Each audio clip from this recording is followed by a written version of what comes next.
Hi, hello everyone. How are you today? Today we are going to look at the use of subjunctive pronouns, be verbs, and the use of not. What are subjunctive pronouns? Subjunctive pronouns are words which we use to replace nouns, such as he, she, we, it, and they. And what are be verbs? Now, if you remember quite well, in the previous video, I told you what be verbs are. Be verbs are words which are used as connecting factors. They connect the subject to more information. Now, the use of not is often used in response to a question, part of a statement, or in a conversation. For example, are you a student? I'm not a student. John is a student. No, he's not a student. Another sentence, I went to the park and saw some students. No, they are not students. I saw you working at the shop. That means you're not a student. More examples. I'm not a student. She's not a student. He's not a teacher. You're not a student. It's not a cat. They are not students. We are not hungry. Now, if you look at this page, we have a lot going on here. We have your subjunctive pronoun and the be verbs merged together. So we have a contraction of both the subjunctive pronouns and be verbs.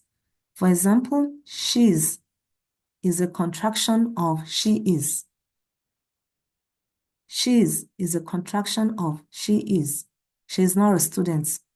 His is a contraction of he is. Let's go on to the next page. More examples. My mom gave you a present, but it's not a doll. I sat on a chair, not a table. The animal looks strange, but it's not a dog.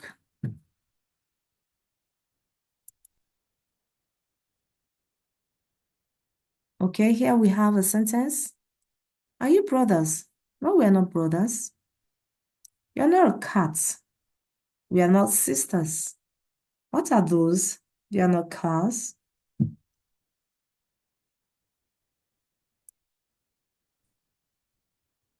Okay, we have come to the end of today's video. I hope you learned a lot.